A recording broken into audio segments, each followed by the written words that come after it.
Tom had it all planned. Today was the day.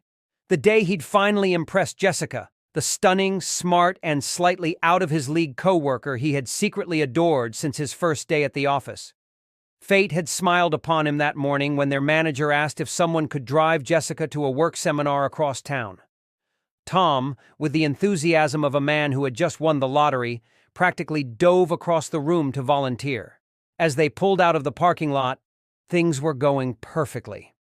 Tom had managed to crack a few witty jokes, Jessica laughed, and for a fleeting moment he thought this could be the beginning of something beautiful. And then his stomach betrayed him. It started as a faint, ominous gurgle. A distant thunder before the storm. Tom ignored it. He was too busy basking in the glory of Jessica's presence.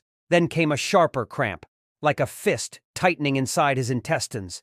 His smile faltered, but he kept cool. No big deal. Just a little stomach cramp. Happens all the time. Wrong. Suddenly, his insides clenched with the urgency of a dam about to burst. A cold sweat broke out on his forehead. His hands trembled on the steering wheel. Oh no, not now, not now.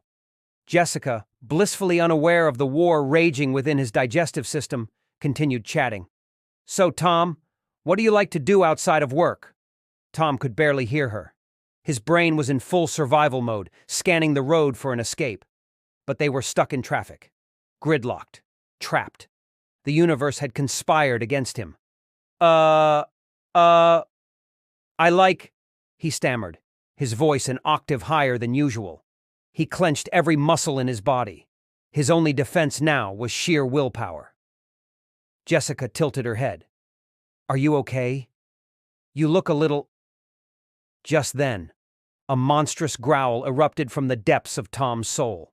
It was so loud, so guttural that for a second, Jessica looked around the car as if expecting to see an angry bear in the back seat. Was that your stomach? She asked, concerned. Tom laughed nervously. Ha!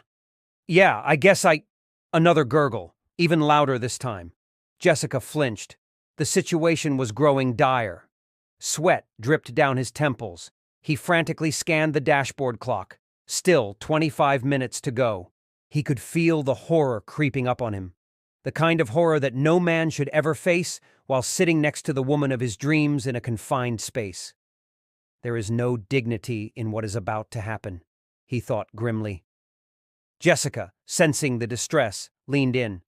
Tom, do you need me to... I need a bathroom, he blurted out, his voice a mixture of desperation and doom. Jessica's eyes widened. Oh, okay. Should I... Anywhere. Just... Oh, God. Panic consumed him. There was no escape, no gas station in sight, no divine intervention, just Tom, Jessica, and an impending catastrophe. And then, the unthinkable happened.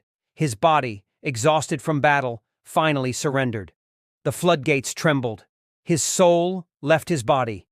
He knew in that moment that his life was over. Jessica fell silent.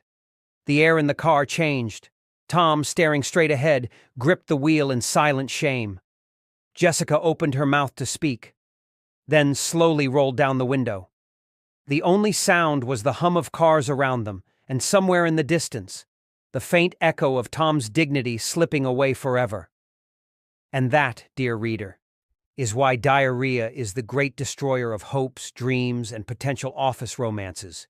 May your stomachs be ever strong, your exits ever near, and your dignity never tested in a moving vehicle. Amen.